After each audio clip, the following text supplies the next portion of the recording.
संदीप धनखड़ एक जाट परिवार का लड़का, हरियाणा से बिलोंग करता है। ज़्यादा पढ़ा लिखा नहीं है लेकिन कड़ा हुआ बहुत है। ये बात है 1999 की 31 दिसंबर की रात की। मेरे एरिया में सब जानते थे कि ये एक ऑफिसर का बेटा है। घर पे कहते भी थे, अरे क्या काम सिखा रहे थे बड़े बेटे को, तो नाली साफ करता घूम रहा है। कि अगर मुझ दिन शर्मा जाता है ना तो शायद आज यहाँ नहीं होता। स्ट्रगल्स भी बहुत आए हैं बीच में, ऐसा नहीं है कि स्मूथ चलता है। मेरे बड़े भाई एक्सपायर हो गए। मुझसे लंबी हाइट थी मैम उसकी ना, हमेशा मेरे पीछे खड़ा होता था। लेकिन वो मोमेंट था जो वो एक ताबूत में बंद था, पर्ची लगी हुई थी उस ताबूत पे, अजय कुमार। मैं बच्चा था, मुझे इतनी नॉलेज नहीं थी इन चीज़ों की। जो एक घर का सबसे छोटा बेटा था वो बड़ा बेटा बन गया एकदम। 1 साल बाद दूसरा झटका आ गया, मेरी सिस्टर एक्सपायर हो गई। तो वो मेरा दूसरा चांस था कि मैंने अपने को मेरे सामने देखा लेटे हुए ऐसे। आज के टाइम में मैं देखता हूँ कि भाई भाई से लड़ रहे हैं लोग, बहन भाई दोनों लड़ रहे हैं। एक प्रॉपर्टी के ऊपर बहन आगे खड़ी हो जाती है आंख मांगने के लिए। जो खोता है ना अपनों को, उसको पता होता है कि उनकी अहमियत क्या है। पैसा तो आप भी कमाओगे, मैं भी कमाऊंगा कहीं ना कहीं से, लेकिन रिश्ते नहीं कमा सकते। 2014 में मेरे फादर का कैंसर हो गया। लोगों ने बहुत गिराने की कोशिश की, मैंने ये तक सुना है। मेरा एक्सपीरियंस, मेरा सब कुछ, और फिर झट से मुझे कह दिया तू करता है क्या। मेरे लिए प्लान बनाया गया कि इसको ही हटा देते हैं तो फालतू आदमी है। मैंने तब भी उस इंसान को एक बात बोली थी कि जो इंसान माँ बाप के ना चाहते हुए पैदा हो गया, राजा जी तुम मौज लेने के लिए पैदा हो गए। वक्त के साथ बदल गए, ऐसे देखे यार बहुत हैं जो करते थे प्यार की बातें, बदले उनके व्यवहार। नमस्कार आप सभी को। आज के पॉडकास्ट में हम एक बहुत ही स्पेशल गेस्ट को लेकर आए हैं। आइए आपको मिलवाते हैं संदीप धनखड़ से। स्वागत है संदीप आपका। Thank you ma'am. अपना इंट्रोडक्शन दीजिए। बहुत अच्छा लगा आपने मुझे भी बुलाया।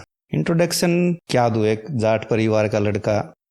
मैं अक्सर ना एक चीज़ें बताता हूँ कि हमारे जाटों में कहावत है कि यहाँ घुटने में होता है दिमाग हमारा। मैं ये कहता हूँ भाई मैंने ऑपरेशन करा के यहाँ लगवा लिया। बस ये मेरा इंट्रोडक्शन है कि संदीप धनखड़ एक जाट परिवार का लड़का, हरियाणा से बिलोंग करता है। ज़्यादा पढ़ा लिखा नहीं है लेकिन कड़ा हुआ बहुत है। तो इस ज़माने में बहुत चीज़ें झेली हैं, आहिस्ता आहिस्ता जो आगे मैम पूछेंगी बताएंगे। और आप लोगों का प्यार बहुत मिला भाई, जो स्टेज संभालने की आपने जिम्मेवारी दी है ना, उसमें प्यार भी बहुत दिया आप लोगों ने। तो एक नई हमने शुरुआत भी की है और मेरा सौभाग्य है कि मैम ने मुझे भी इस पॉडकास्ट में लिया। अच्छा संदीप, मुझे सबसे पहले ये बताएं, कैरियर की शुरुआत किस उम्र में की और कहाँ से की? मैम कैरियर की शुरुआत मैंने उस उम्र में की जिस उम्र में इंसान सोच भी नहीं पाता है। कहने को कह सकते हैं कि आप पढ़ाई का दौर होता है इंसान का। मेरा पढ़ाई में मन बचपन से था, लेकिन जब कहते हैं ना एक स्टेप आया 8th के बाद मेरा मन हट गया। मन क्यों हट गया? वीडियो गेम आ गया हमारे घर में, तो नया नया वीडियो गेम का चस्का हुआ। और मैं ना बचपन में बीमार बहुत रहता था, बहुत कमज़ोर था मैं, मतलब ये कह दो सुक्की हड्डी कहते हैं ना अपने, वो हाल था मेरा। घर का मैं छोटा था तो मैं लाडला भी बहुत था मम्मी पापा का। कुछ बीमार, तो बीमारी का मैंने फ़ायदा उठा लिया। मेरे को ना 2 घंटे वाला पेट दर्द होता था, जो स्कूल के टाइम से 1 घंटा पहले। ये गलत सिखा रहे हो संदीप तुम बच्चों को। और स्कूल के मैं बताऊंगा ना फिर उसका नुकसान भी क्या हुआ। एक्चुअली क्या होता है, हम मूवी देखते हैं, 2 तरह के इंसान होते हैं। किसी को तो हीरो का किरदार पसंद आता है, किसी को विलन वाला किरदार पसंद आता है। जिसको विलन वाला वो एक बात कहता है, यार वैसे लास्ट में मरा हो तो पूरी फिल्म में मौज ली। लेकिन नेगेटिव तो नेगेटिव ही है। तो मैं ये नेगेटिविटी भी बताऊंगा भाई, मैं नहीं पढ़ा तो मेरा नुकसान क्या हुआ। 2 घंटे वाला पेट दर्द होता था, 1 घंटा स्कूल से पहले, 1 घंटा स्कूल के बाद। जैसे ही मुझे लगा कि अब तो मैं नहीं जाता, रिसर्च होने वाली है, फिर मेरा पेट दर्द ठीक। अब घर वालों को भी ट्रिक पता था कि ये बहाने मार रहा है, लेकिन क्या करे, चलो बच्चे का नहीं मन है। तो जो भी हुआ उन चीज़ों से गुजरते गुजरते एक ऐसा दौर आ गया कि पढ़ाई से मेरा बिल्कुल मन हट गया। पढ़ाई से मन क्या हटा, मैं जा भी रहा था ज़बरदस्ती। कुछ हुआ, मैं स्कूल में पढ़ता था, मैंने कुछ दिन की छुट्टियाँ इकट्ठी मार ली। और हुआ ये कि पहले ही दिन टीचर ने मेरा नाम काटा था रजिस्टर से। मैं पहुंचा, उन्होंने अटेंडेंस ली, मैंने बोला यस सर। उन्होंने अपने देसी भाषा में बोला अच्छा आज बड़ा आ गया तू, कल मैंने तेरा नाम काटा था तो खबर दे दी होगी क्लास के बड़का ने। मेरे अंदर आ गया जाट। मैं बोला सर जी नाम काट दिया ना तो यार भी लिखवान दिया होगा दोबारा।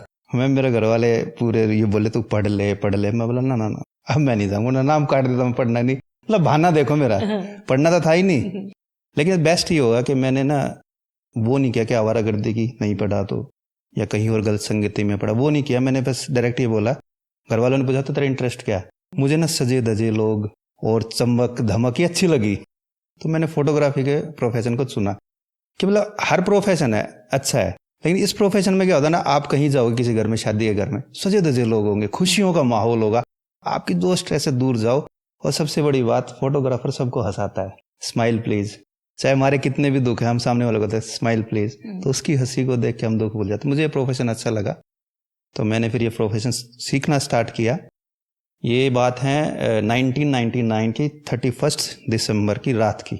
मेरे फादर बीएसएफ में जॉब करते थे, तो उनकी एक होती ना ऑफिसर्स की पार्टी होती है, वो मुझे आज भी याद है वो चीज़। मुझे अच्छा भी लगता है वो चीज़ सोच के। पहले क्या होता था, मैं कोर्स नहीं होते थे इतने ज़्यादा, होते थे तो बड़े कॉस्टली होते थे। एक मिडिल क्लास इंसान ना उन चीज़ों को अफोर्ड नहीं करता, और ना ही अगर पढ़ना ही होता तो फिर हम वैसे पढ़ लेते, तो पढ़ाई से इतना रूबरू नहीं था। तो हमें एक प्रोसेस दिखाई देता कि आप किसी के पास अपना टाइम दो, मतलब उसकी शॉप पे जाओ, उनको अपना टाइम दो, वो आपको काम सिखाएंगे। तो ये चलता था, गुरु तो शिष्य परंपरा, हाँ, गुरु जिसको हम शिष्य, कहते हैं ना, गुरु शिष्य जी परंपरा, जी, जो सदियों से चलती आई है और बहुत पहले तक चलती, अभी मतलब कुछ सालों तक चलती थी। अभी ज्यादा ये प्रोफेशनलिज्म चीज जो आ गई है, पैसा दे के पढ़ाई करना, ये अलग सिस्टम हो गया है। तो पापा पोस्टेड थे राजस्थान में, श्रीगंगानगर में, तो मम्मी भी साथ गई थी। मैं बोले मैं भी चलूंगा, पढ़ाई तो मैंने छोड़ी थी, अब मुझे पढ़ना नहीं आगे, लेकिन मुझे काम सीखना है। तो पापा लेके गए साथ। श्रीगंगानगर में एक नामी ग्रामी स्टूडियो था, मेहता स्टूडियो, तो वहाँ पे पापा ने कहा कि हमारे बीएसएफ कैंप में वो फोटो खींचने आते हैं, उसकी टीम से बंदे, मैं उनसे बात कर लेता हूँ। पापा ने बात की, वो बोले ठीक है सर, आप भेज देना, हम सिखा देंगे काम। तो पापा बोले आजा। मैं दिल्ली से पे चला गया गंगानगर, और वहाँ पे वही मैंने बताया कि जैसे शॉप पे उन्होंने सुबह छोड़ दिया कि भाई आज से तू यहाँ पूरा दिन यहाँ रहा और काम सीख। हरियाणा से टच था, पंजाबी मुझे कुछ आती नहीं थी। फर्स्ट डे की बात है, तो पहले क्या होता था, एल्बम पेस्टिंग होती थी, अभी तो कन्वेरा बनने लगे, कंप्यूटराइज होता। पहले क्या था, फोटो प्रिंट होके एक शीट पे चिपकते थे, तो एक पर्सन बैठ के उस शीटों को चिपकाता था, फिर फोल्ड करके डालता था पन्नियों में, फिर वैसे बनती थी एल्बम। हाँ, फर्स्ट डे था मेरा, उन्होंने कहा कि तू यहाँ बैठ, ये फोटो ऐसे चिपकाने हैं, और ये काम मुझे दे दिया। ठीक है, मैं अपना फोटो आराम आराम से लगा रहा हूँ, बैठ रहा हूँ, और नीचे से कोई आवाज चला, ओ थल्ले आ, ओ थल्ले आ।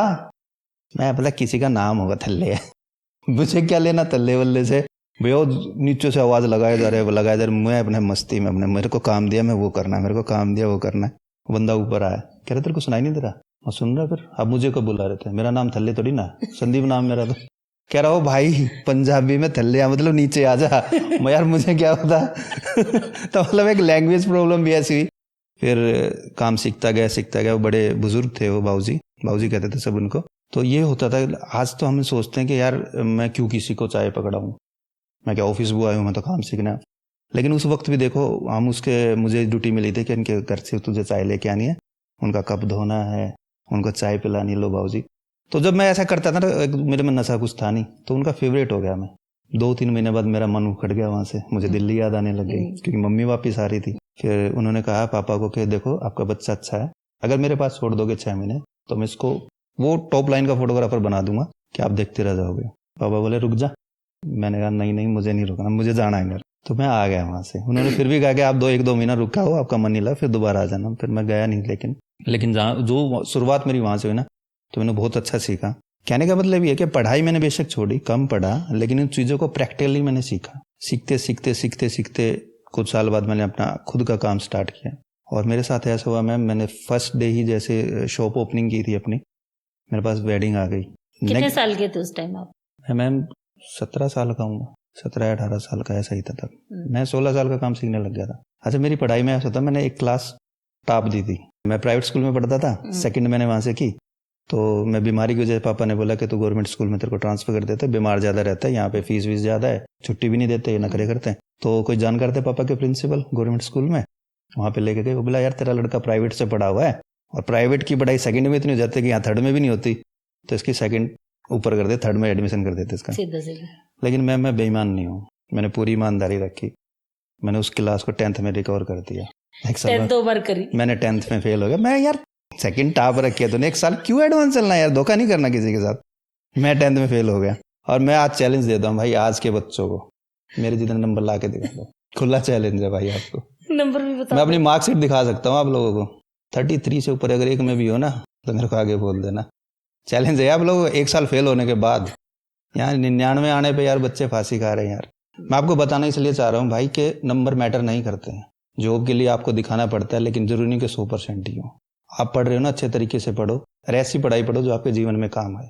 मैंने काम सीखा अपनी लगन से, प्रैक्टिस करके, अपना समय देके। कोई किताब भी नहीं सीखा मैंने, वो सीखते आज यहाँ पे आप अपने एक लक्ष्य अपना तैयार करो, मुझे ये करना और उसमें लग जाओ 100%। लथार्जिक नहीं होना, आपको काम करना है तो आपको बैक स्टेप नहीं लेने, अपने काम में आगे बढ़ते रहो, अपना 100% दो, कामयाबी आपके कदम चूमेगी ही चूमेगी। तो फिर फोटोग्राफी का मेरा ये दौर शुरू हुआ। जैसे मैंने शॉप की, एक दिन फर्स्ट वेडिंग आई, मैं करके आया और मुझे एप्रिसिएशन मिली।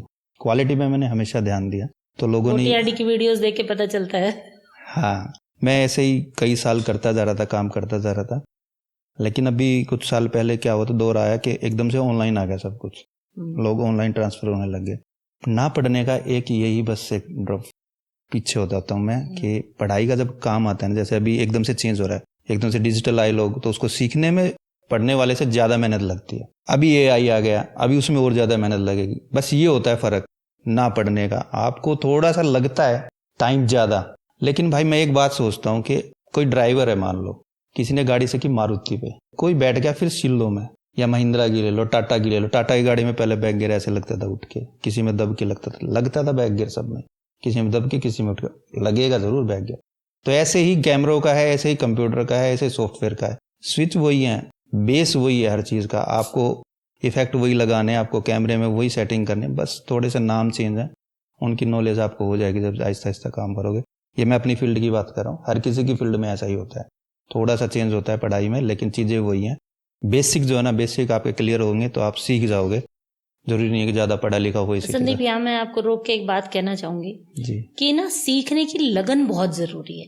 ऐसा नहीं है कि आप बिना लगन के कोई काम कर लोगे, आप कितना ही पढ़े हुए हो। मैं एक किस्सा बताती हूँ कि 12th में टॉपर बच्चा, उसको ये नहीं पता कि दूध कहाँ से आता है, उसको ये पता है कि दूध मशीन से बनके मिल्क मदर डेयरी से आता है। तो ये चीज बहुत जरूरी है कि प्रैक्टिकलिटी में आपने क्या किया है। प्रैक्टिकल अगर पेरेंट्स ने किताबों से हटा के बच्चे को गाय भैंस दिखाई होती तो उसको पता होता कि दूध वहां से आता है।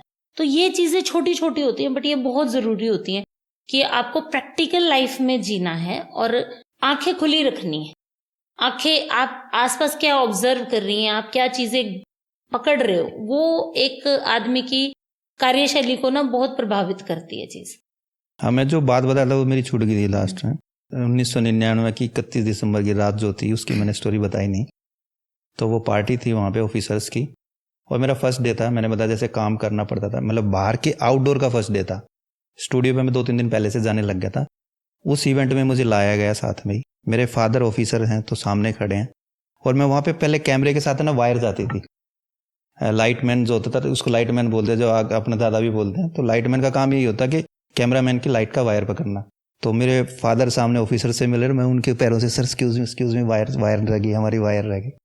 तो वायर्स निकाल रहा था। मतलब हालांकि मेरे फादर ने इंट्रोड्यूस नहीं कराया वहाँ पे, ना ही मैंने कहा उनको भी कि मेरे फादर है, लेकिन मुझे आज वो चीज़ अच्छी लगती है कि अगर मुझ दिन शर्मा जाता ना तो शायद आज यहाँ नहीं होता। क्योंकि आप अगर काम से शर्म करोगे, कोई शर्म नहीं, बिल्कुल नहीं बढ़ पाओगे। फिर एक शॉप पे काम किया था मैम, वापस आ गए दिल्ली में। वो शॉप क्या थी, एक छोटा सा एरिया था शॉप का। शॉप के बाहर एक शॉप और लगती थी उसकी, मतलब कहते हैं ना 2-3 काउंटर थे उसके। वो पूरी दुकान बाहर निकालनी पड़ती थी सुबह सुबह। और जो आगे का कहते चबूतरा हो गया या उसका जो फर्श था वो रोड से नीचा था। जैसे ही बरसात आती थी नाली का पानी वहां पे जमा हो जाता था। ये मान लो इतनी नाली का गंद निकलता था। बरसात खत्म वो हम हाथ से निकालते थे पूरा। और मुझे मेरे एरिया में सब जानते थे कि ये एक ऑफिसर का बेटा है। मार्केट से निकलते थे तो घर पे कहते भी थे, अरे क्या काम सिखा रहे थे बड़े बेटे को, तो नाली साफ करता घूम रहा है। एक चीज कभी फील नहीं करी मैंने कि काम छोटा है। मुझे लगता था मैं काम सीख रहा हूँ, क्योंकि मेरे पास ऑप्शन नहीं है, कोई पढ़ना नहीं है तो काम ऐसे सीखना पड़ेगा। तो गुरु को दक्षिणा तो देनी है, तो अपना समय देना है, उनको मेहनत देनी है। और वही काम है, जब हम अपने काम से सच्चे रहते हैं तो काम भी हमसे सच्चा रहता है। बिल्कुल। तो ये रहा था अभी तक का सफर। तो फिर संदीप, टीआरडी की शुरुआत कैसे हुई? मैम, टीआरडी की शुरुआत भी फोटोग्राफी की वजह से हुई है। विवेक जो मेरा पार्टनर था, उनके घर के फंक्शन में खींचता था। अच्छा, मेरी जब शॉप थी तो विवेक स्कूल जाता था। स्कूल से जब वापसी आता था, वो विवेक के सामने घर पे मेरा फ्रेंड रहता है विक्की अलावत, तो उसके साथ विवेक आ जाता था और मेरे कंप्यूटर पर वीडियो गेम खेलता था। जो विक्की अलावत है, विवेक के फादर को भाई कहते हैं, उनके मामा फूफी का कुछ है। अब वो मेरा फ्रेंड तो मैं भी भाई कहूंगा। देखो ट्रायंगल देखना। तो मैंने उनके फादर को भाई कहने लग गया। तो कई साल से जानते, जो भी उनके घर में फंक्शन होते मुझे याद करते हो। तो विवेक की सिस्टर की शादी थी, तो मुझे उन्होंने कहा कि आपको फोटोग्राफी का काम करना है। ठीक है। तो आप किसी से अगर कई साल बाद मिलते हो, जब तक मिलते नहीं तब तक याद नहीं रहता दिमाग में, लेकिन मैं शादी में मिला, 2-3 दिन उनके घर पे रहा तो उनके माइंड में रहा। उस टाइम विवेक करता था यूट्यूब। अच्छा, यूट्यूब हाँ, विवेक ने शुरू कर दिया था। विवेक ने कर रखा था। विवेक गाड़ियों के रिव्यू करता था। हाँ। तो उसको एक लाइट सेटिंग में कुछ इशू आ रहा था, ग्रीन स्क्रीन का कुछ कट नहीं हो रहा था उससे। तो विवेक के बड़े भाई ने कहा कि संदीप से पूछ लेना, उसका तो प्रोफेशन ही है। तब विवेक मेरे पास आया था। और विवेक को आप जानते हो जब से वो स्कूल जाता था? तब से जानता हूँ मैं, लेकिन यूट्यूब के काम से वो उस दिन आया था। मुझे नहीं पता था यूट्यूब पे कैसे काम होता है उस टाइम पे। तो मैंने विवेक की लाइटें सेट कर दी और विवेक जब वापस मुझे छोड़ने आया तो मैंने कहा विवेक कैसे क्या होता है इसमें, मुझे भी बता, मुझे भी ऑनलाइन आना है, क्योंकि ऑफलाइन तो हम कर रहे लेकिन अब ऑनलाइन का जमाना आ रहा है आगे। तो जैसे मैंने बात की ना लर्निंग वाली, मेरे अंदर हमेशा रह के सीखना है, नया जो आ रहा है उसके बारे में ज्ञान लेना है। तो मैंने सीखने के पर्पज से उससे पूछा, तो बोला ठीक है भाई, मैं आपसे 2-3 दिन में मिलता हूँ और मैं बताता हूँ आपका आइडिया क्या क्या आप कर सकते हो, आपकी फील्ड से लगता हुआ है। क्योंकि एडिटिंग मुझे आती थी, प्रॉपर कैमरे की आती थी सेटिंग। तो मुझे जो इशू तेरे को आ रहे वो मेरे को नहीं आएंगे, लेकिन जो मेरे को आएंगे वो तू करता है परफेक्ट, क्योंकि वो बोलता अच्छा था। तो मुझे बोलना का मतलब, क्योंकि हेजिटेशन होती थी। कैमरे के पीछे रहना अलग बात है, लेकिन कैमरे के सामने आके बोलना बहुत डिफरेंट वे है। आज भी थोड़ी सी हेजिटेशन हो रही थी। हाँ, तो होता है, ये समय के साथ सब बदल जाता है। तो किस्सा वहां से शुरू हुआ। फिर विवेक 2-3 दिन बाद मेरे पास आया, उसने कुछ आइडियाज मुझे दिए। तो फिर मैंने कहा कि विवेक मिलके करते हैं कुछ। तो वे बोला ठीक है। फिर मैं उसी दौरान एक फंक्शन पे और गया, किसी के मेरे दोस्त मतलब जानकारी में थे, उनको बेटा हुआ था, तो उनका जो हम कहते कुआं पूजन, उस पे मैं गया था। वो भी यूट्यूबर थे। वो वाइन्स बनाते थे, उस टाइम पे कॉमेडी वाली बहुत चलती थी। उनसे जब आए मेरे पास डाटा चेक करने के लिए, तो उनसे बात हुई। मैंने कहा यार हम भी सोच रहे हैं, मैंने विवेक का नाम बताया कि भाई वो भी करता है यूट्यूब का। तो वो भाई बोला कि मेरे साथ कर लो। हम तीनों ने मिलकर, अनूप भाई नाम उनका, अनूप यादव, तो हम तीनों ने मिलकर स्टार्ट किया द रियलिस्टिक डाइस। ये ओपन माइक में स्टार्ट नहीं हुआ था, ये हमने प्रोडक्शन हाउस बनाया था जिसमें हम शॉर्ट स्टोरीज बनाएंगे। हमने सोचा था, हमने एक बनाई थी फादर वर्सेस गर्लफ्रेंड। तो हमने मॉडर्न फादर वर्सेस गर्लफ्रेंड, हाँ ओके, नाम ही थोड़ा अलग सा था। सुनील शर्मा जी हमने लिए थे, वो प्रकाश जाकी जी के साथ स्टेज शेयर कर चुके हैं। तो एक्टिंग में वो फादर बने थे, मेरे बेटे के फादर बने थे। उसमें एक मॉडल हमने बुलाई थी और मेरा बेटा उसमें मेन कैरेक्टर में था। सीन यही था कि एक लड़का आता है अपनी गर्लफ्रेंड को लेने के लिए, लेकिन वो जब आता है तो उसके फादर उसके साथ आ जाते हैं कार में। अब उनको घूमने जाना है, अब वो बैठती है तो उसके मन में सवाल चलते हैं कि बूढ़े को लिया है फलाना दिखना। तो ये थोड़ी 5 मिनट की स्टोरी थी। हमने सब कुछ परफेक्ट किया, लेकिन इक्विपमेंट कम थे हमारे पास, तो गाड़ी को हम चला नहीं पाए। खड़ी गाड़ी में सब कुछ शूट किया आपने, लेकिन फिर भी लोगों ने बहुत अप्रिशिएट किया कि बहुत अच्छी क्वालिटी है इस टाइम पे भी। तब हमारे पास 2 ही कैमरे थे, 2 कैमरों से हमने सारा शूट कर दिया था एडिटिंग वेडिटिंग की। तो हमारा स्टार्ट हो गया। फिर हमने एक और बनाई थी, एक बंदा है वो सो रहा है, वो सिगरेट पी रहा है, वो सोते सोते सिगरेट पी रहा है। हाँ, लेटा हुआ है, मतलब पूरा धुएं से भर दिया। वो कह रहा कल से मैं सिगरेट छोड़ दूंगा, लेकिन आज रात को पूरी डिब्बी पीऊंगा। अब वो अनूप भाई को हमने एक डिब्बी पिला दी पूरी। वो पीते नहीं है इतनी, स्मोकिंग करते नहीं, लेकिन शूट के लिए उन्होंने पी ली पूरी। एक डिब्बी पीने के बाद कहते यार अब तो नहीं होगा। वो शूट हमारा बीच में रहेगा। उनको एक डिब्बी पूरी 10 सिगरेट पिलाने के बाद ये डिसीजन हो गया शूट पूरा नहीं होगा। तो उसके बाद फिर क्या हुआ मैम, वो भाई गवर्नमेंट जॉब पे हैं। उन्होंने ये देखा कि एक वीडियो बनाने में हमें 10 दिन लग रहे हैं। तो मैं थैंक यू कहूँगा उस भाई का, मतलब एक कोई गिने चुने इंसान होता है जो इतनी सटीक बात करते हैं। भाई ने ये बोला कि देखो भाई, आज तो हम किसी भी स्तर पे नहीं है, जीरो पे हैं, कोई नहीं कमा रहा, कुछ नहीं कमा रहा। आप लोग देखो, आपको एडिटिंग का एक्सपीरियंस भाई को यूट्यूब का है, आप लोग इतना टाइम दे रहे हो, लेकिन मैं ड्यूटी की वजह से टाइम नहीं दे पाऊंगा, और ये कल को हमारे इशू बनेंगे पार्टनरशिप में। तो उन्होंने बैक कर लिया अपना, कह रहे मैं इन्वॉल्व नहीं हूँ आगे, क्योंकि मुझे लग रहा कि ये दोस्ती और ख़राब हो जाएगी। तो उसी टाइम पे वो हट गए। फिर मैं और विवेक बचे। तो विवेक के किसी दोस्त ने उसको बताया कि ओपन माइक भी कुछ है। हमें नहीं पता था ओपन माइक क्या होता है। उसने बताया कि ओपन माइक करके आप ऐसा कर सकते हो। फिर हम ओपन माइक में आए। 25 दिसंबर 2018 को पहला हमने ओपन माइक किया। 8 लोग आए थे, सारे यार दोस्त थे, सबको बुलाया, यारी दोस्ती में आ गए। क्वालिटी देना मेरा काम था, इवेंट ऑर्गेनाइज करना उनका काम था। ऑर्गेनाइज इन द सेंस मतलब उन्होंने जगह वगह, विवेक का दोस्त का कोई बेसमेंट में जिम था खाली, पुराना था, लोग सामान पड़ा था, लेकिन सफाई वफाई नहीं थी। उन्होंने कहा कि इसको साफ कर लो और अपना जो भी काम करना कर सकते हो आप, हमें कोई इशू नहीं है। हम मैम 2 दिन पहले गए, ठीक है, हमने सारे वो डंबल वंबल साइड में करे, हमने एक ऐसा एरिया निकाला एक छोटा सा जिसमें हमारा शूट हो जाए। घर पे जितने मेरे पर्दे पड़े थे बैकग्राउंड के स्टूडियो के, वो ले गए, वो हमने लगाए, कहीं रस्सी बांधी, कहीं उस पर वो कपड़े सुखाने वाली होती है ना, चिमटी बोलते हैं उसको, वो लगाई। तो उस लगा के उसको कवर ऐसा दिया, टेंट वाले नहीं कवर करते, पीछे तो डंगा बड़ा आगे सुंदर सा बना हुआ है, वो हमने बना दिया वहाँ पे सेटअप। किसी का गिटार मांगा, 2 गिटार लेके के हम बैकग्राउंड में लगाना। आप देखोगे टीआरडी की पुरानी वीडियोस में सारा है, वो लोगो तो कोई था नहीं हमारे पास, हमने सिर्फ टीआरडी गत्ते से काटा। अच्छा। हाँ, एक पूरी शीट ली, एक उस पर टीआरडी 3 डिजिट काटी, और पीछे शायद हमारा ब्लैक था, आगे वाइट था, पीछे पूरे को ब्लैक किया, उन पे वाइट किया पेंट, और वो वहीं पे किया स्प्रे पेंट से जल्दी जल्दी, और उसमें चेन बांधी और वो लटका दिया पीछे। ये हमारा लोगो था उस टाइम पे। क्वालिटी में मैं टेंट हाउस वाले से मैं लाइट मांग के ले गया था, तो टेंट में लगती है ना, क्योंकि वहाँ पे अगर हम मेरे पास जो लाइट थी वो थी हेलोजन बोलते उसको, 1000 वाट की, वो इतनी गर्मी पैदा कर देती कि पसीने आ जाएंगे। वो बेसमेंट पहले ही कुछ नहीं था, फैन वैन इतना, तो फिर मैंने वो ली लाइटें, उससे हमने सारा सेट किया। मैं कैमरा ले गया, जो कैमरे का माइक था वो हमने ऐसे माइक की तरह यूज़ किया। फिर तब हमारा पहला इवेंट, और बाय गॉड ग्रेस अच्छा रिजल्ट आया। जैसे अभी पॉडकास्ट के लिए लोग कह रहे कि अच्छी क्वालिटी आ रही है, तब भी लोगों ने कहा था कि फर्स्ट ओपन माइक है लेकिन क्वालिटी इतनी अच्छी है। तो क्वालिटी हमारी हमेशा अच्छी रही है, ये एक्सपीरियंस काम आया है। स्ट्रगल्स भी बहुत आए हैं बीच में, ऐसा नहीं है कि स्मूथ चलता है कोई भी बिजनेस। अच्छा संदीप, बीच में लॉकडाउन के आसपास आपका एक पार्टनर छोड़ गया था, उसके साथ कुछ कन्फ्लिक्ट्स हुए थे और कुछ ऊपर नीचे भी चीजें हुई, तो उनका हम जिक्र नहीं करेंगे, क्योंकि देखो जो चीजें चली गई उनका डिस्कस करने का कोई फायदा नहीं है ना। और जो खट्टे तौर पर कोई रिश्ते जाते हैं, हाथ से जाते हैं या छूटते हैं, उनका तो जिक्र ना ही करो तो बढ़िया है। फिर अभी थोड़े टाइम पहले विवेक ने भी टीआरडी को छोड़ दिया। विवेक के साथ आपके रिश्ते अच्छे हैं, है ना, तो लेकिन विवेक ने क्यों छोड़ा?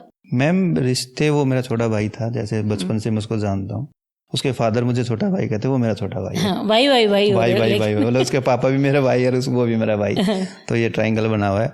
देखिए वो जो हुआ उस टाइम पे, जो जिसकी जो समझ थी उसने किया, लेकिन उस वक्त में भी हमने बहुत कुछ झेला, मैंने, विवेक ने, खासकर विवेक को ज़्यादा मेंटली हरासमेंट मिली थी, क्योंकि फ्रंट फेस वो था मेरे पास।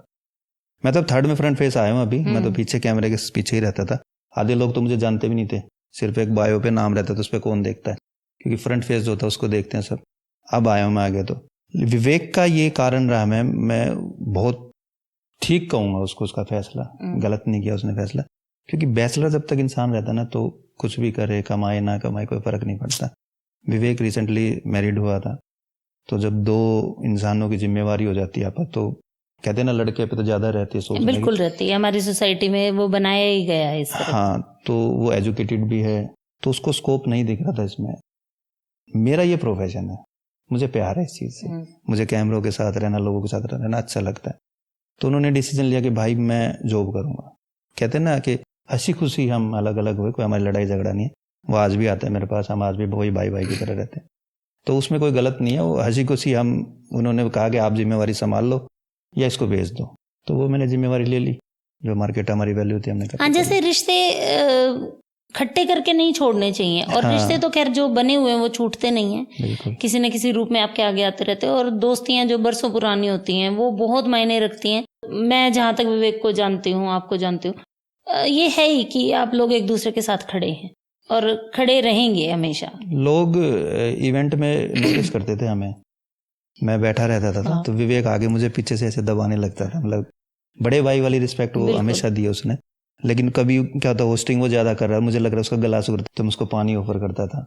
तो ये हमारे दोनों की ट्यूनिंग थी ना, लोग देखते थे इस चीज को कि मतलब है ये प्यार है, मतलब वो नहीं था हमारा कि पार्टनर है बस, टोटल प्रोफेशनलिज्म नहीं था, वो एक आपस का जो था कॉन्टेक्ट वो था। तो यही रीजन है कि उसकी रिस्पेक्ट रखी उस भाई ने, हम दोनों ने उस चीज को समझा कि भैया प्रोफेशनल क्या है, ये पैसा तो आप भी कमाओगे मैं भी कमाऊंगा कहीं ना कहीं से, लेकिन रिश्ते नहीं कमा सकते हम कहीं।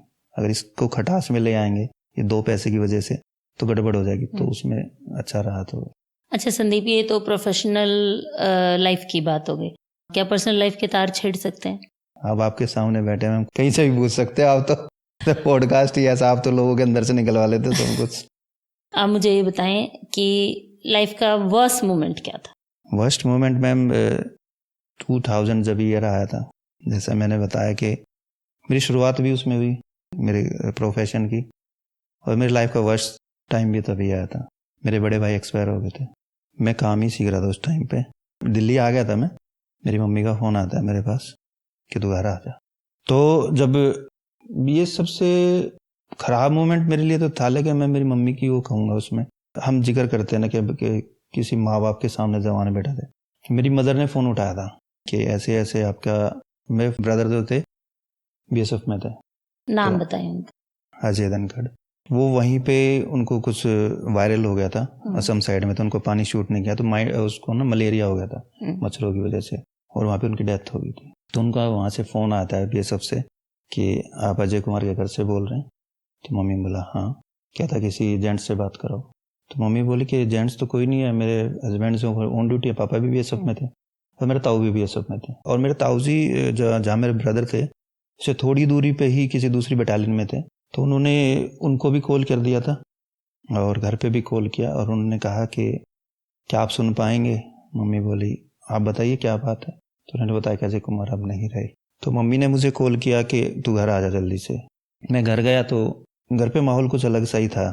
मम्मी ने कहा तुझे एयरपोर्ट जाना पड़ेगा। मैं वहाँ गया, मैं कार्गो प्लेन आता है जिसमें डेड बॉडी को लाया जाता है, मेरे ताऊ जी साथ आए थे उनके ताबूत में।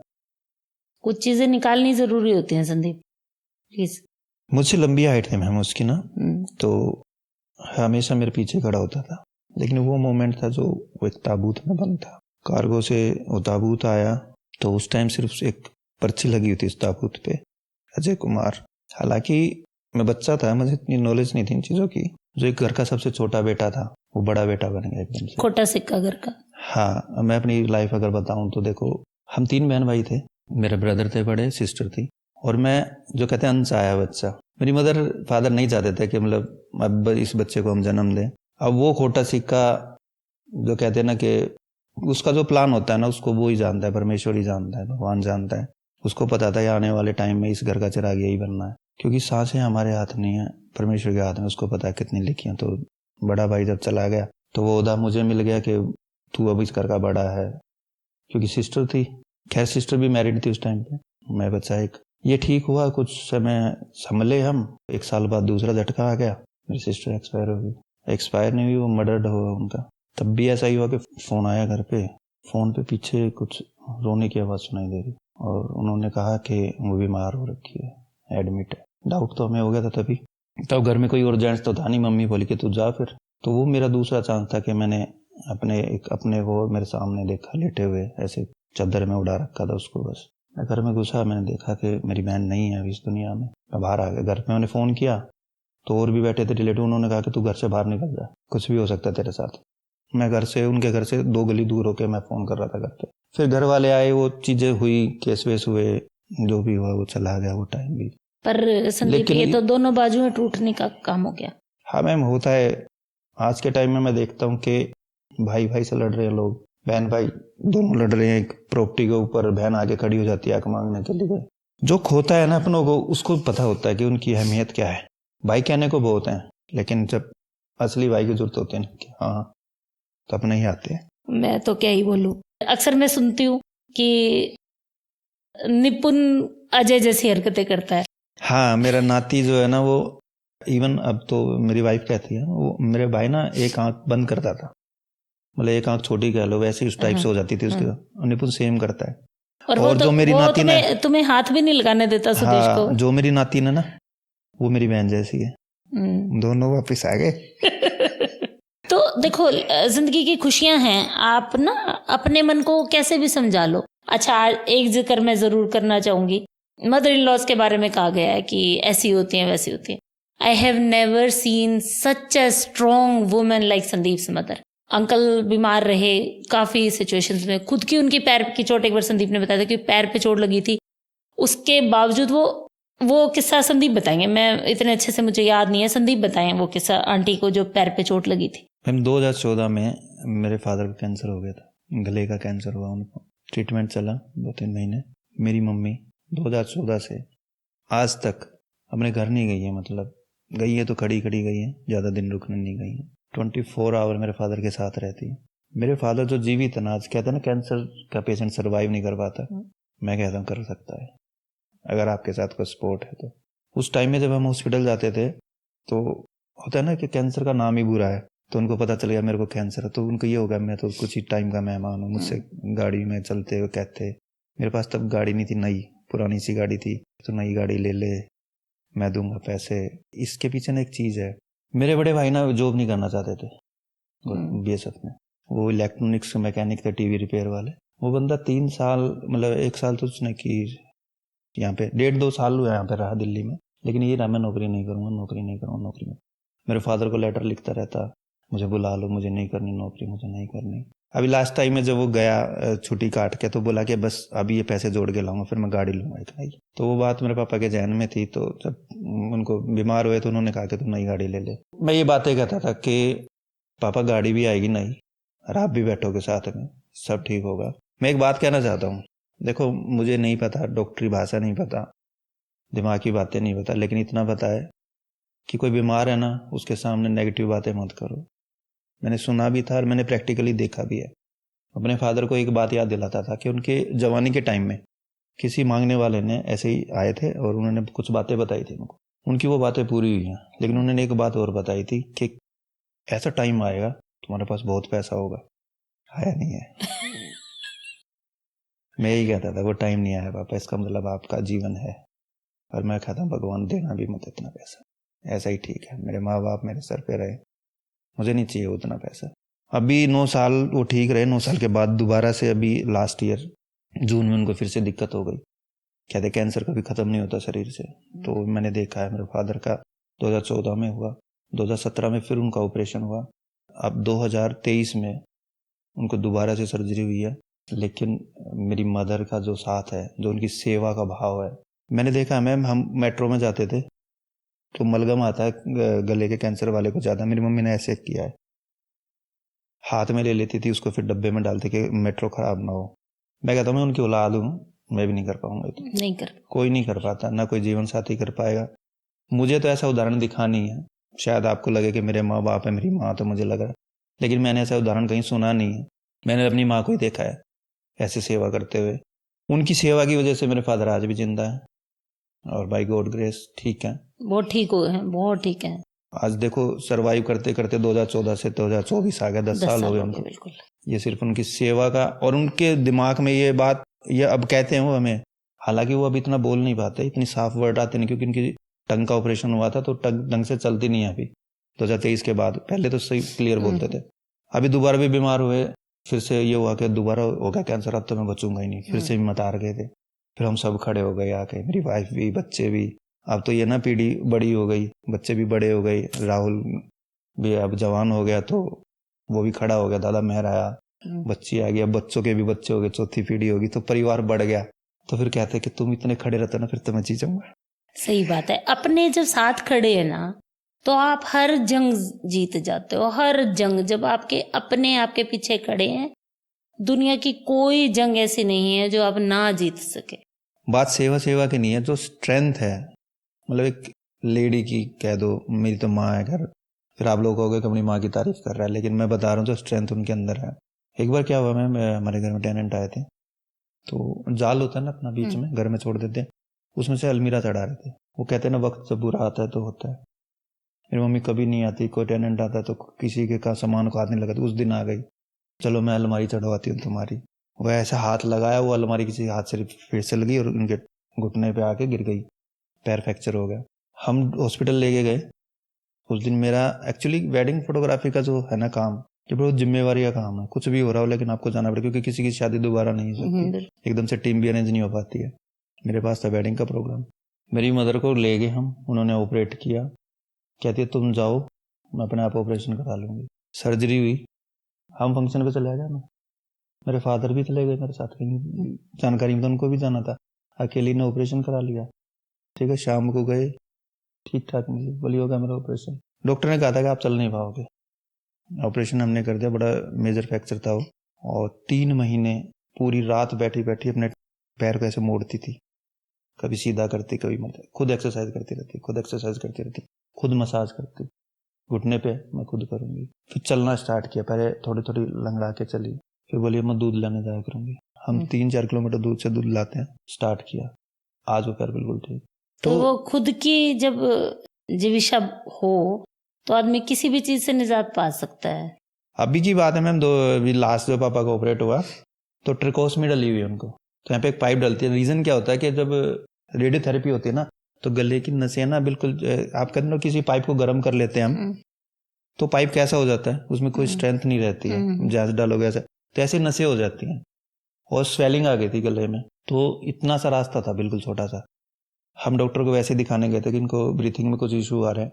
डॉक्टर बोला कि आप अगर घर जा रहे हो मान लो और ये स्वेलिंग बढ़ गई, इतना सा रास्ता बचा हुआ है, ये कभी भी बंद हो सकता है। और ये वो तो है नहीं चीज़ कि आप इनहेलर दे दोगे या किसी नज़ले जुकाम की वजह से स्टीम दे के खोल दोगे। ये चिपक गई नस तो चिपक गई, क्योंकि स्वेलिंग एकदम से हटेगी नहीं, उस टाइम आप हॉस्पिटल में नहीं पहुंच पाओगे। और ये ऐसी चीज़ है कि नॉर्मल डॉक्टर आपको देखेगा नहीं। हम गए थे दिखाने के लिए, लेकिन तभी उन्होंने इमरजेंसी में एडमिट किया, उनको ट्रिकोस में डाल दी। वो तब रही थी 2-3 साल, लेकिन अभी दोबारा ऑपरेट हुआ तो दोबारा डली है। अब मुझे एक बंदा मिला, पापा ओटी में गए हुए थे, हम ड्रेसिंग कराने गए थे बाद में, तो उनकी ट्रिकोस में निकली थी, तो वो खड़े थे बातें कर रहे थे। बोले आप कैसे? मेरे फादर का भी हुआ ऐसे, उनको भी लगी हुई है। तो बोला आपने स्टाफ हायर किया यहाँ से? मैंने कहा नहीं। कहते फिर उनकी ट्रिकोस में चेंज कौन करता है? वो मेरी माँ अनपढ़ लेडी है, मतलब 3rd तक पढ़ी होंगी, इतना नाम वाम लिख लेती हैं, लेकिन आधी डॉक्टर बन गई है। मुझसे भी नहीं देखा जाता, ट्रिकोस में खुद चेंज करती हैं, दूसरे दिन कर देती हैं। वरना डॉक्टर ने कहा था हॉस्पिटल आओ, हर तीसरे दिन ही आपको चेंज करानी है। बोली रोज नहीं आया जाएगा, मेरे को बताओ कैसे करनी है। मैम मुझे देखा नहीं जाता वो, और वो ऐसे डाल देती है उसको ट्रिकोस में। अनपढ़ लेडी। वो कह रहा था भाई हमने तो स्टाफ रखा, इतने दिन मेरे पापा के घर रहे ना, एक स्टाफ हमारे घर रहा जो उसको क्लीन करता था। सक्शन करती है दिन में 3-4 बार, सक्शन मशीन ला रखी है पूरी, उसको ट्रिकोस्मी को सक्शन करती है, बेटाडीन से क्लीन रखती है बिल्कुल। अभी जो स्टिचेज आए थे ना, 15 दिन में बिल्कुल सुखा दिए थे मेरी मम्मी ने, क्लीन रख के कोई दिक्कत नहीं होने दी। तो ये केयर की बात है। हम कह देते ना पढ़ी लिखी होगी तो ही कुछ करेंगे, लेकिन आपका भाव जैसा होगा ना, आपको पता है किसी इंसान की वैल्यू, आपको पता है जीवन साथी क्या है, तो ये चीजें हैं। ये स्ट्रेंथ मेरी माँ की है, उससे हमने कुछ सीखा है थोड़ा बहुत, तो शायद उनके गुण हमारे अंदर आ रहे होंगे। बिल्कुल, माँ की दी हुई शिक्षा, माँ के दिए हुए गुण जरूर बच्चों में आते हैं जी। अपनी बेटियों के बारे में बताओ। बेटियां तो मैम सुख होता है इंसान का ना, अगर किसी घर में बेटी नहीं बनता घर नहीं है वो। असली बाप तभी बनता जब बेटी का बाप होता है। कि बेटी जब आपके एक परिवार में आती है ना, तो आपको पता चलता है कि बाप बनना या माँ बनना, माँ का तो खैर एहसास अलग ही होता है, तो कोई भी औलाद, लेकिन बाप की जो असली जिम्मेवारी बेटी के, आदमी और सीरियस हो जाता है। और मैं तो सौभाग्यशाली कहते हो कि मेरा नातिन भी है, मेरी बेटी की बेटी भी बहुत प्यारी है। मैम जो भी मम्मी का मैं बताता स्ट्रेंथ वाली बात, पापा बीमार हुए थे, देखिए हर किसी का रोल अलग अलग होता है। मेरी मदर मेरे फादर के साथ रहती, पूरे दिन की सेवा करती है, लेकिन बैक एंड में उनको खाना देना है, उनको क्या डाइट चाहिए।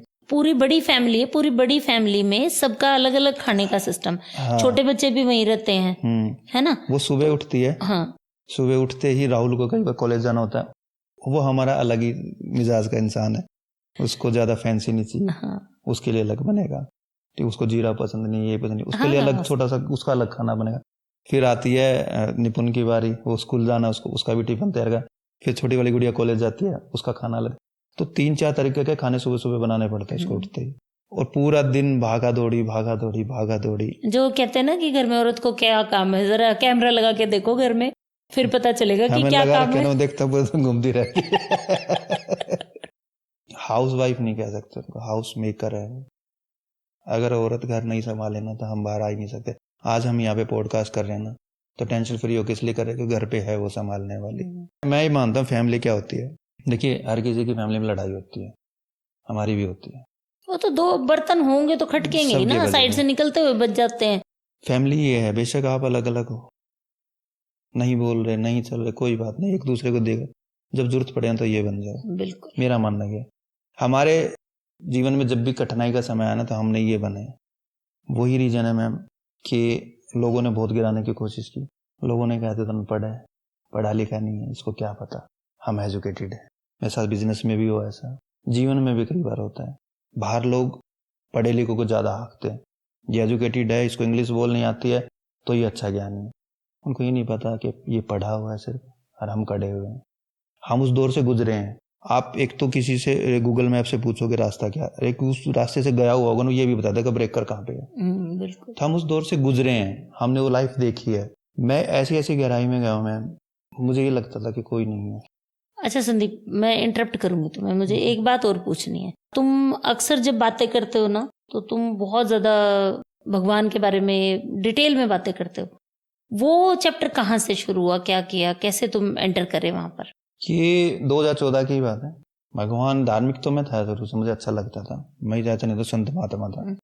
हाँ, मुझे अच्छी लगती है बातें, मोटिवेशनल मैं बहुत वीडियोस देखता था मोटिवेशनल। लेकिन जब 2014 में फादर का कैंसर का हुआ तो मुझे बताया गया कि प्रे करने से भी ठीक हो जाते हैं। तो मैंने प्रे कराई थी चर्च में जाके, तो उन्होंने बोला था कि आपके फादर बिना ऑपरेशन के ठीक हो जाएंगे। ठीक है, डॉक्टरी प्रोसीजर रहा, लेकिन जो जिसको ये हो गया उम्मीद ही नहीं है बचेगा नहीं बचेगा, लेकिन वो ठीक हो गई। तब मैं चर्च में गया कुछ दिन, मैंने वहाँ पे वचन सुने। हालांकि मैं इतना बड़ा हो गया था, मुझे गीता पढ़ाने वाला कोई नहीं मिला। ये आज कुछ 2-3 साल से ये मैं देख रहा हूँ कि बहुत बढ़ रहा है, लोग अवेयर हो रहे हैं। हमारी गीता का भी बताया जा रहा है कि गीता में ये लिखा है। रील्स में भी वायरल, हिंदू तत्व को बढ़ाया जा रहा है कि हिंदू हैं, हम हिंदू हैं, तो हमारे धर्म को बढ़ावा मिल रहा है। मैं धर्म का ये मानता हूँ, मैं देखिए हिंदू हैं, मुस्लिम हैं, क्रिश्चियन हैं, कुछ भी हैं, लेकिन हम सबसे पहले इंसान हैं। बिल्कुल सही बात। मैंने गीता में भी सुना है, पढ़ी नहीं है, बाइबल कुछ पढ़ी है क्योंकि चर्च में जाते थे वो पढ़ाते हैं, कुछ सीखने को मिल रहा था। मेरी हमेशा रहती है सीखने की, मैं किसी नए पर्सन से मिलता हूँ तो उनसे सीखने की रहती है, मुझे कुछ से क्या सीख लूँ, उससे क्या सीख लूँ। और यही वो बात है जो मैं आज तक यहाँ बैठा हूँ। ये सब चीज़ें जो सीखी हैं आज तक, कैमरा, एडिटिंग, सब मैंने कहीं कोई कोर्स नहीं किया, सब ऐसे ही सीखा, पूछ पूछ के देख के। तो वहां से सीखा, वहां से जाना कि है कोई पावर, वो हमेशा साथ रहती है, लेकिन वो उसी का साथ देती है जो प्योर होता है अंदर से। हर धर्म में देख लो आप, मैंने ये समझा, देखिए इस चीज को मैं ऐसे समझता हूँ, मैंने अपने प्रैक्टिकल वे में समझा कि मोबाइल फोन कंपनी होती है, वो गारंटी देती है हमें कि हम आपका फोन उतने ही पैसे में वापस ले लेंगे, रिटर्न पॉलिसी मिलती है हमें। लेकिन नीचे एक स्टार लिखा होता है, टर्म एंड कंडीशंस, उसमें लिखी होती है सारी कंडीशन। जैसे फोन दिया, क्रैक नहीं होना चाहिए, डिस्प्ले ठीक होनी चाहिए, स्क्रैच ज्यादा नहीं होने चाहिए, एडेप्टर दिया वो साथ में काम करना चाहिए। तो सेम ये चीजें है ना, जब हम पैदा हुए ना तो ऊपर वाले ने हमें दिए, वो कहता है मैं तुम्हारी आत्मा को लूंगा वापिस, लेकिन टर्म एंड कंडीशंस जैसी मैंने दी, हम ऊपर से आए पवित्र आए, लेकिन जब हम जाएंगे ना तो अगर वैसे के वैसे हुए तो वो हमें अपना लेगा, और वैसे नहीं हुए, छल कपट, झूठ, गंदगी, ये सब हम साथ लेके जाएंगे ना तो वो नहीं अपनाएगा। मेरे माइंड का ये है मानना, मैंने ये चीजें सीखी। तो मैंने सीधा सा कॉन्सेप्ट ये समझा कि आप जैसे बनाए उसने वैसे रहो, छल कपट मत, किसी का बुरा मत करो। और मेरे फादर ने भी बचपन से यही सिखाया था, किसी के साथ बेईमानी मत करो, ठीक है, किसी की बहन बेटी को गलत नजरों से मत देखो। मैं अपने फादर की बताता हूँ, इतने दिलखुश इंसान, मैं कहता हूँ उस टाइम में, आज तो खैर फ्रैंक हो जाते हैं, लेकिन उस टाइम में मेरे फादर मतलब फौजी होते हुए डिफेंस में नौकरी करा, जो इंसान समाज से ताल्लुक नहीं रखता। लेकिन उस टाइम की बात है, मैं 2nd क्लास में था तब, मुझे आज भी याद है, मैं प्राइवेट स्कूल में पढ़ता था। तो वहाँ पे क्या होता, आपको बताना पड़ेगा, एप्लीकेशन दो, बच्चे को लेके जा रहे हो तो वहाँ पे गए, एप्लीकेशन लिखी कि हमें ना अर्जेंट वर्क से गाँव में जाना है, कोई दिक्कत हो गई गाँव में, तो पूरी फैमिली जा रही है, तो बच्चे को कहाँ छोड़ेंगे, आप इसको भेज दो। तो मैं 2nd-3rd पीरियड में आ गया, जैसे मैं बाहर आया, कहते हुए वीसीआर ला रखा है, वीसीआर ला रखा है। हाँ, तब वो वीसीआर लाते थे किराए पे, आता था तब, और हरियाणवी फिल्म ला रखी यार, वो देखेंगे चल। तो ऐसे दिल खुश थे, कोई बर्डन नहीं। कभी मेरे फादर ने मारा नहीं, एक बार मारा था, एक मुझे याद है, वो भी क्या गलती थी, मैंने किसी को पत्थर मार दिया था खेलते खेलते, और जैसे वो ऑफिस से आए तो सामने बंदा रोने लगा, लड़का, अंकल इसने मेरे मारा, उसको यहाँ छपरा वो पत्थर, तब एक मारा था उस दिन, बस कभी मारा नहीं जिंदगी में, वो बस उसी दिन मारा था। संदीप, आप चर्च जाना शुरू किया आपने, तो उसके बाद फिर आपने छोड़ा क्यों?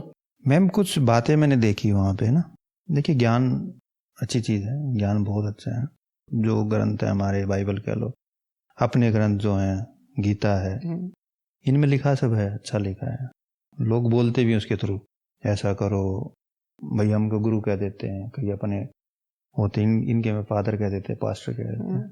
मैंने देखा जो चीजें वो सिखा रहे हैं ना, उनके जीवन में नहीं है, खुद अमल नहीं कर रहे हैं, खुद अमल नहीं करते। कुछ बातें हैं जो उनको अपने फायदे की लगती हैं तो उसको तोड़ मरोड़ देते हैं, फिर तो बातें ठीक हो जाती हैं। अगर आपकी तरफ से कोई गड़बड़ होगी तो आप पे थोप देंगे, तुमने ऐसा नहीं किया। तो मेरे साथ 2-3 चीजें हुई, पैसे को लेके, कुछ लेके, पैसे लेके इन द सेंस ये नहीं कि उन्होंने मुझे लूटा, पर मैंने पूछा उनसे कि या क्या मैं ये काम कर सकता हूँ इस टाइप में, इंटरेस्ट पे मैंने कुछ पैसे देने थे, तो मैंने पूछा उनसे कि दे सकता हूँ, तो तब तो उन्होंने बोला कि हाँ कोई खुशी से ले रहा है तो आप दे सकते हैं, अगर आप उस पर फोर्स नहीं कर रहे हैं, तो ज़बरदस्ती वाला ब्याज नहीं ले रहे हैं तो मैंने किसी को दे दिया लोन को, अब वो ले गए, भाग गया मेरे पैसे। मैंने उनसे बोला कि ये चीज़ें मेरे साथ हो, तो बोला आपने गलत किया, आपने परमेश्वर की बात को नहीं माना, वो तो मना करता है ब्याज देने के लिए। बोले जब तुम्हें चाहिए थे तब तो ठीक थी, मैंने किसी और को दे दिया तो गलत बात हो गई। तो ऐसी कुछ बातें मैंने देखी। तो देखिए वो शक्ति गलत नहीं है, ये सब अपने ढकोसले तैयार कर दिए लोगों ने। बेसिक जो धर्म है वो कहीं कुछ गलत नहीं सिखाता, चाहे कोई उठा लो। हाँ देखो, किसी ने बताया था मुझे कि उससे सवाल किया था किसी ने कि धर्म क्या है, तो मुझे बहुत अच्छा लगा उनका आंसर। उन्होंने कहा कि धर्म लड़ाई है, धर्म टोटल लड़ाई है। आप अगर धर्म पे बात करोगे तो लड़ाई है टोटल। हिंदू मुस्लिम लड़ रहा है, क्रिश्चियन से लड़ रहा है हिंदू, किसी से लड़ रहा है, कोई सिख से लड़ रहा है, कोई कैसे लड़ रहा है। तो धर्म क्या है? हमारी मानवता, हम इंसान अच्छे होने चाहिए, ये हमारा धर्म है बस। तो इन चीज़ों को हम नहीं सीख पाते। और फिर मेरा टीआरडी भी शुरू हो गया था, तो सैटरडे संडे जा नहीं पाते थे, तो वो कटाव सा हो गया उस चीज़ से। चर्च में किसी धर्म के नाम से नहीं गया था मैं गया था शिक्षा पाने के लिए, कुछ सीखने के लिए। क्योंकि वहाँ जो मैं बताना, मैं मोटिवेशन वीडियोस बहुत देखता था, तो वो बातें मिलती हैं, वो यहाँ से बताते हैं, वो कहाँ से होता है, मैच है वो। गीता से उठा के बताते हैं, बाइबल से उठा के बताते हैं, मोटिवेशन की कहाँ अपनी थोड़ी बनाते हैं। हाँ। सब इधर उधर से उठा के बनाते हैं। अगर 4 चीजें मान लो मैंने आज के पॉडकास्ट में बोली हैं कि ऐसे करना चाहिए वैसा करना चाहिए, मैंने भी सीखी होंगी। बस एक बात कहना चाहूंगा कि अंधविश्वास ना करें किसी पे भी। इंसान बोलते कुछ हैं, होते कुछ हैं। बस अपनी आंखें खुली रखें, समझ खुली रखें और परखें कि ये बोल रहा वो है या नहीं है। बस ये मैं रिलेशन में भी बोल रहा हूँ, बिजनेस में ये मैं बिजनेस में भी बोल रहा हूँ, ये मैं हर बात में बोल रहा हूँ। दोस्ती में भी लोग बोलते बहुत है मैं ऐसा खड़ा रहूँगा, ऐसा खड़ा रहूँ, लेकिन जब वक्त आता है तो नहीं आते। मैंने लाइनें लिखी थी कि वक्त के साथ बदल गए ऐसे देखे यार बहुत हैं, जो करते थे प्यार की बातें बदले उनके व्यवहार बहुत। तो व्यवहार बदलते हैं इंसान के। तो जब एक चीज़ मैंने सीखी है मैडम, अगर आपको किसी को परखना है ना, तो आप हाँ भरोगे तो आपकी हाँ में हाँ भरेगा। एक बार उसको मना करके देखो, बिल्कुल उसके विपरीत खड़े होकर देखो, उसका असली व्यक्तित्व निकल आता है। एकदम से वो कैसे रंग पलटेगा देखना आप, तब पता चल जाएगा ये इंसान बोल रहा है वो है या नहीं है। अच्छा संदीप, टीआरडी को 5 साल हो गए हैं ना जी। आगे का क्या है? आगे टीआरडी को किस तरह लेके जाना चाहते हो? क्या उम्मीदें हैं टीआरडी से आप? मैम जब टीआरडी बनाया था ना हमने, तो हमारा यही मोटिव था कि जो अननोन फेस हैं, जिनको कोई स्टेज नहीं दे रहा, तो स्टेज बनाई जाए। मेरा मोटिव ये है आने वाले टाइम में इसको इतना बड़ा ब्रांड बनाया जाए। मैं अकेला नहीं कर सकता हूँ इस चीज़ को भाई। मैं आप लोगों से कह रहा हूँ, जो व्यूवर्स देख रहे हैं, जो टीआरडी को भी जानते हैं, जो टीआरडी को नहीं जानते, आज टीआरडी टॉक शो के थ्रू जान रहे हैं, तो मैं अपील करता हूँ सबसे कि जो इस 5 साल में प्यार दिया ना, उसे डबल ट्रिपल प्यार दीजिए और स्टेज को ऐसे मुकाम पे ले जाइए। हमारा फॉर्मेट फिर भी वही रहेगा। बड़े स्टेज बड़े नाम के लिए बहुत हैं, मैं चाहता हूँ कि बड़ा स्टेज छोटे नाम के लिए बने। मेरा मोटिव ये है। टीआरडी टॉक शो जैसे आप बताते हैं कि हमारा जो मोटिव है टीआरडी टॉक शो के पीछे, वो कहानियां आगे आई जो कभी किसी के मन में दबी हुई थी। जैसे आज आपने मेरी निकलवा ली सारी बातें, मैंने आज तक किसी के सामने शेयर नहीं की थी। एज ए मतलब प्रोफेशनल वे में कह लो आप, जो यार दोस्त हैं जो जानते हैं उनको तो पता ही है। तो ये चीज़ें जो इंसान घुट रहा है अंदर, बता नहीं पा रहा है उनके साथ क्या हुआ, कैसा स्ट्रगल था। जैसे संदीप मैं एक बात कहना चाहूंगी, जैसे जो 20 साल पहले का टाइम था, जैसे आपका टाइम है या मेरा टाइम था, हम लोगों को मेंटल स्ट्रेस का पता ही नहीं था क्या होता है। जिस ट्रॉमा से आप निकले हो उसी ट्रॉमा से मैं भी निकली हूँ। भाई का जाना मैंने भी देखा है। मैं जिस स्टेज में थी मैं थोड़ी बड़ी हो गई थी, आई वाज 30 दैट टाइम। तो वो और बच्चे भी थे दोनों साथ में। तो वो ट्रॉमा जब हुआ तो मैंने साइकोलॉजिस्ट की हेल्प ली, है ना। लेकिन जब आपके साथ हुआ तब तक तो ये सब चीजों का पता भी नहीं था कि ये क्या होता है, कैसे साइकोलॉजिस्ट होता है, कैसे होता है। तो वो परिवार के साथ वो चीज निकल गई कि परिवार का बॉन्ड हो गया और वो चीज निकल गई। आज के टाइम में और खासकर लड़कों के लिए मैं बोलना चाहूंगी कि आप अपनी बातें शेयर किया कीजिए, प्लीज एक दूसरे के साथ शेयर कीजिए। 2 पैग मारे और कंधे पे हाथ रख के चल दिए वो मत किया कीजिए। एक दूसरे की बातों को सुनो। आपके पास कोई नहीं है तो आप अपना लिख के बताओ, अपनी डायरी लिखो, कुछ भी करो। स्ट्रेस को दिमाग में मत पनपने दो। ये बहुत नेगेटिव जाता है, बहुत नेगेटिव जाता है आपकी हेल्थ के लिए और बाकी सब चीजों के लिए भी। मैम इस पे मैं भी एक बात कहना चाहूँगा। हम जब ये बात कहते हैं ना, लोगों का एक जवाब आता है, मेरे साथ भी हुआ है कि हम किसी से अपनी बात शेयर करते हैं ना, वो उसका बेनिफिट करता है, मतलब उसका फायदा उठाने की बात करता है, वो हमारी कमजोरी को पकड़ता है। अगर हमने बता दिया कि यार मैं तो इसमें वीक हूँ, तो वही इंसान उस कमजोरी को पकड़ता है, कल को हम उसी से दबाते हैं। तो उसका एक सोल्यूशन है, मैं तो ये करता हूँ भाई, आपको पता है एक शक्ति हमारे साथ है, वो उसको किसी नाम से भी जानते हैं, ठीक है, वो आपके साथ हमेशा है। वो आपकी पॉजिटिव एनर्जी कह लो, भगवान कह लो, कुछ भी कह लो, आप उसको जब मानने लग जाओगे ना, और जब उससे अपनी बातें शेयर करोगे, कहते ध्यान करना, मेडिटेशन करना, आप उसको बताओ सारी बातें। आप आईने के सामने खड़े हो जाओ, आप सोचो कि सामने दूसरा इंसान खड़ा है, मैं नहीं, सारी बातें बोलो, लेकिन बोलो भाई, घुटो मत। आपको डर लगता है कि सामने वाला मेरा फायदा उठा, मत बोलो उससे। आप अकेले में जाओ, बैठो, अपनी सारी बातें बोल दो कि ये सोचो सामने सुन रहा है कोई। और मैं आपको रियली बता रहा हूँ, ये मेरा परखा हुआ है एहसास है। 2014 में जब मेरे फादर बीमार हुए थे ना, कोई नहीं था मेरे साथ। मैं अपने फंक्शंस करके आता था, वेडिंग के, पूरी रात जग के आता था, सुबह फादर लेके जाने होते थे। मैं एक चीज मानता था, चाहे मुझे किसी भी धर्म से मिली वो चीज, वो शिक्षा, मुझे नहीं पता क्या था क्या नहीं था, लेकिन उस चीज से मैंने एक चीज सीखी कि कोई मेरे साथ है, और मैंने हमेशा उसको फील किया। और मैं ऐसे ऐसे काम हुए हैं जो कहते हैं ना, लोग कहते हैं कि लॉ ऑफ अट्रैक्शन, ये चीजें रियलिटी में हैं, बिल्कुल है। मेरे साथ ऐसे ऐसे काम हुए जो बिल्कुल नहीं हो रहे थे, और एकदम से मैंने एहसास किया कि मेरे साथ है, कोई पावर मेरे पास है, तो वो काम एकदम से हो गए। और उससे आपको मोटिवेशन मिलेगा, आप कभी भी अकेला फील नहीं करोगे। मैंने बताया मेरे साथ बहुत हुआ कि लोगों ने खींचा मुझे बोलते हैं कि लोग तू करता ही क्या है, मैंने ये तक सुना है, मेरा एक्सपीरियंस, मेरा सब कुछ, और फिर झट से मुझे कह दिया तू करता है क्या। मेरे लिए प्लान बनाया गया कि इसको ही हटा देते हैं तो फालतू आदमी। मैंने तब भी उस इंसान को एक बात बोली थी कि जो इंसान माँ बाप के ना चाहते हुए पैदा हो गया, राजा जी तो मौज लेने के लिए पैदा हुए हैं। मैं ऐसे नहीं बोलता, ये उसको जवाब था कि तुम्हें कुछ नहीं लग रहा, मैं नहीं कर रहा, लेकिन मैं जानता हूँ मैं क्या कर रहा हूँ, और मुझे ये पता है मैंने गलत किसी के साथ नहीं किया, तो वो मेरे साथ गलत नहीं करेगा। बिल्कुल। और ऐसी ऐसी परिस्थितियों में से मुझे निकाला है उस शक्ति ने कि एक आम इंसान नहीं निकल पाता। शायद वो, मैं भी उस डिप्रेशन में चला जाता अगर मैं उस शक्ति को नहीं जानता, तो अपने आप को नहीं जानता। तो सबसे बेस्ट आपका दोस्त है आपकी पॉजिटिव एनर्जी। आप उससे बात कीजिए, उसको जो स्वरूप देना दीजिए, आप किसी भी स्वरूप में बात कीजिए।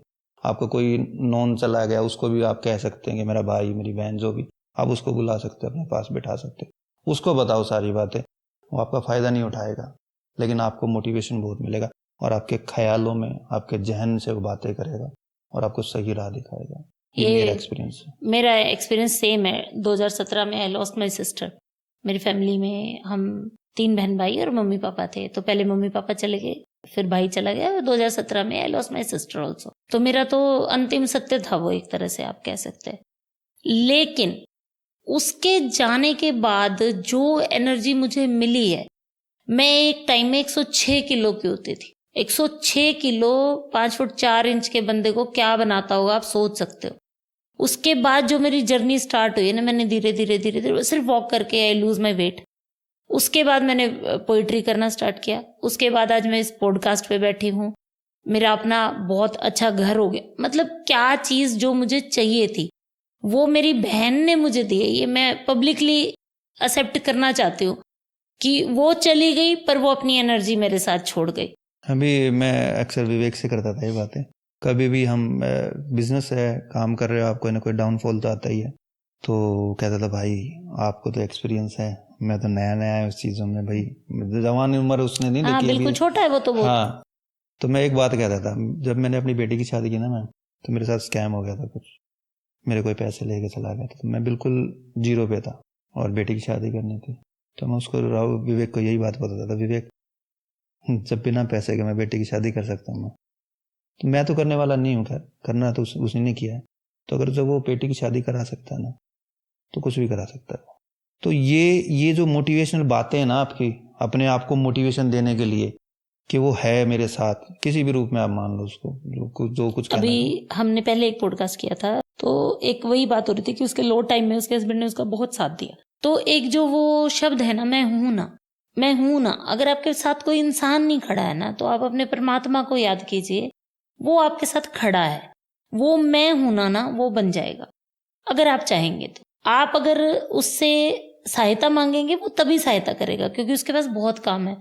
वो हर जगह जा जाके खड़ा नहीं हो सकता, आपको उसको पुकारना पड़ेगा, आपको उसको बताना पड़ेगा। तो आप ये चीज समझ लें कि आपको उसको बतानी है ये चीज। मेरे परमात्मा को, मेरे प्रभु को, मेरे गुरु को, जो भी आपके, उनको आप बताएंगे तो आपकी इच्छा हर पूरी होगी। ऐसी कोई इच्छा नहीं है जो पूरी ना हो।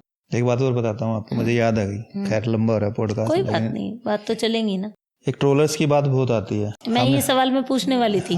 ट्रोलर्स की, और जो इल्जाम लगाते हैं लोग, फट से करेक्टर पे बात आ जाती है, फट से आप किसी के साथ आपका नाम जोड़ देते, कि कोई किसी के साथ भी।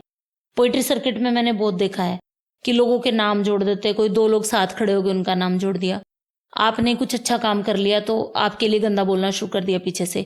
तो इन चीजों का दिमाग पे कितना असर आने देते हैं? देखिए, असर तो आता है मैम, कोई मशीनी नहीं है, हम सब इंसान हैं, इफेक्ट तो करती हैं वो चीज़ें, लेकिन उसका सोल्यूशन हमें ढूंढना चाहिए। देखिए, समस्याएं आएंगी, अगर समस्याओं में समस्या ही देखेंगे तो हल कभी नहीं मिलेगा। हमेशा हल की तरफ जाना चाहिए हमें कि इसका सोल्यूशन क्या है। जब हमारे साथ ये सिचुएशन आई थी तो मैंने कहा ना उस शक्ति का, तो मैंने ये सुना है कि उसकी लाठी में ना आवाज़ नहीं होती। ये बात हम बहुत सुनते हैं और ये रियल फैक्ट है, लेकिन वो लाठी जब चलाता जब आप नहीं बोलते। जब हमारा वो ट्रोलिंग वाला फेस आया था ना, तो हम दोनों जाट, हरियाणा के, अक्कड़, मैं तो मान लो जिम्मेवारियों में शांत हो गया, लेकिन जो मेरे साथ था वो तो कॉलेज का नया यंग बच्चा था, और वो तो वैसे ही बहुत ऐसे दोस्तों वाला और बहुत लोग इकट्ठे करने वाला उस तरह का लड़का है। हमें भी कई बार होता था कि विवेक बहुत हो गया, आज तो सुनाते हैं, आज देखते हैं ट्रोलर्स को, ये करते हो करते, लेकिन एक आवाज आती थी पीछे से, तू चुप रहेगा तो बोलूंगा, तू चुप रहेगा तो बोलूंगा। ये मेरे कान में मतलब महसूस होती थी, मुझे कोई बोल रहा है तो विवेक से फिर मैं वो गर्म होता तो मैं उसको कह देता छोड़ना, चुप, वक्त बोलेगा। मैम 1.5 साल बाद वो वक्त बोला, बिल्कुल बोला। हमने टीआरडी को, जब वो ट्रोलिंग का टाइम था तो बहुत डाउन था, टीआरडी को और ऊंचे लेके गए मिलकर, क्योंकि हम चुप रहे ना तब वक्त बोला। अगर हम उसका रिप्लाई कर देते ना तो वक्त नहीं बोलता। वक्त फिर कहता है कि वो शक्ति जो भी है, वो वक्त कह लो, शक्ति कह लो, वो कहती है कि अब तू ही बोल ले, फिर जा। हम इससे लगा सकते हैं अपने छोटा कोई भाई है या मान लो मेरा बेटा है, और वो कहीं जा रहा है, मैं उसको कह रहा हूँ बेटा मत जा, मत जा, ठीक नहीं है। अगर वो मेरी मान लेगा तो उसकी जो समस्या होगी उसमें मैं जाके खड़ा हो जाऊंगा, क्योंकि मैं उसका बाप हूँ, उससे ज्यादा मुझे उसकी चिंता है। और मैं मना कर रहा हूँ, फिर वो जाएगा तो मैं क्या कहूंगा, जा भाई तेरे बस की कर ले जो तेरे बस की। तो ऐसा ही हमारी शक्ति का काम है। हमारे कान में एक बार बात आएगी कि रुक जा मत कर, जहन में आएगी कि मत कर ये गलत है। आप कभी भी गुस्सा होगे ना, एक चीज नोटिस करना, एक बार आपके जहन में आएगा कि शांत हो जा, गलत हो रहा है, आप उसको इग्नोर कर दोगे। एक बार फिर आपके जहन में बात आएगी कि शांत हो जा, गलत हो रहा है, आपने दोबारा इग्नोर कर दिया ना, फिर आपके जहन में आएगी नहीं, फिर आप इतने गुस्से में चले जाओगे कि तोड़ फोड़ कर दो या नुकसान कर दो। तो फिर जो बातें आती है ना, वही है वो पॉजिटिव एनर्जी, वही आपसे बात कर रहा है। यही बातें हैं जो आपको उसकी महसूस करनी है। हाँ, वो टॉपिक गलत छेड़ दिया आपने, मेरे पास बहुत ही इसकी स्टोरी है। मैं कोई आध्यात्मिक गुरु नहीं हूँ, लेकिन मैंने ऑब्जर्व किया है, सीखा है, सुना है, तो बता रहा हूँ।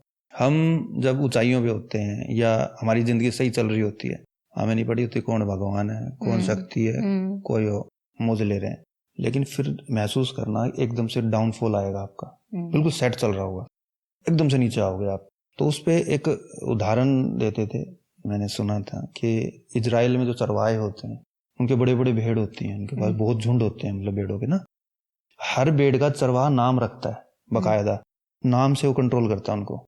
जैसे हम इंसानों के नाम रखते हैं, वो भेड़ों के नाम रखते हैं चरवाहे।